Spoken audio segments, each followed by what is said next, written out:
So உரம் தயாரித்தல் எப்படி பண்ணுறதுன்னு நம்ம இன்னைக்கு கிளாஸில் பார்க்குறோம்.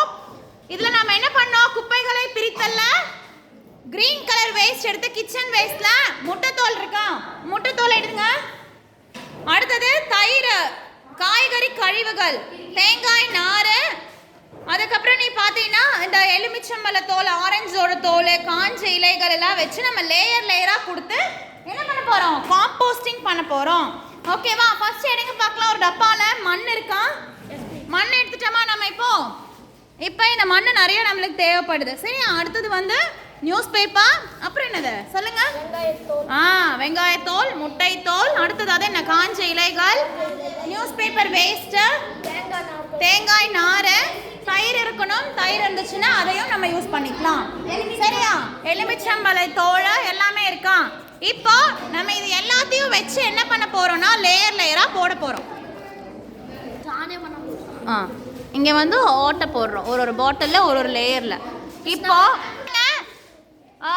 இந்த பாட்டிலில் நம்ம ஹோல் பண்ணிட்டு ஃபர்ஸ்ட் லேயர்ல மண் போட்டிருக்கோம். எப்படி நம்மளுக்கு பர்கர் மாதிரி என்ன பண்றோம், இருக்கிற காய்கறி கழிவுகள் எல்லாத்தையும் நல்லா இதை விட நம்ம ஸ்பைன் பீஸஸாக நம்ம அரைச்சிட்டு, அடுத்தது இது போடுங்க, காய்கறி கழிவுகள் போடுங்க, எலுமிச்சம்பழத்தோல், இது எல்லாத்தையும் உள்ள அடுக்குங்க லேயர் லேயராக. எப்படி சாண்ட்விச் பர்கர் மாதிரி நம்ம கொடுக்கணும்.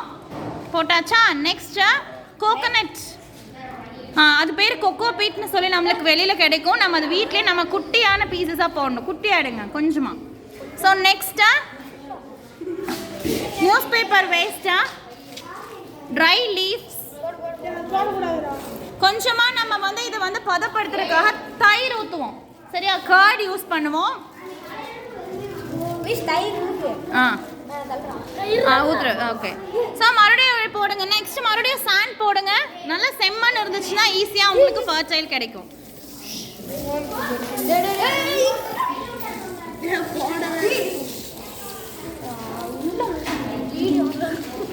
மறுபடியும் அடுத்த லேயர் இது போடுங்க, அடுத்த லேயர் இது ஃபுல் பண்ணுங்க.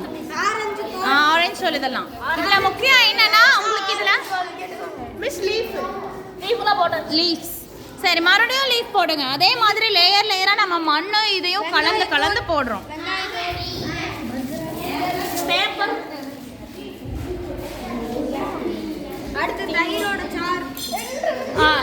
மறுபடியும் மேலே மண் போட்டு இப்போ இதை வந்து நம்ம பிளாஸ்டிக் இல்லாத துணியில் போட்டு மூடி வச்சிடணும்.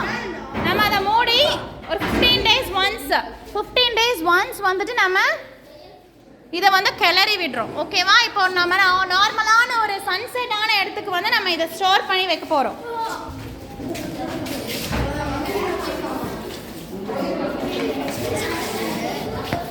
ஸோ நம்ம இது ஒன்ஸ் வந்து நம்ம எடுத்து கிளறி விடுறோம். கிளறணும்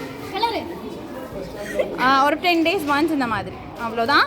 ஸோ இது நம்ம கொஞ்சம் ஒரு 3 months கழிச்சு பார்த்தீங்கன்னா இதில் காம்போஸ்டிங் ரெடி ஆகிருக்கும். காம்போஸ்டிங் ரெடி ஆகிருக்குமா பார்க்கலாமா? இதை நம்ம எதுக்கு போடுறோம், செடிகளுக்கு போடுறோமா?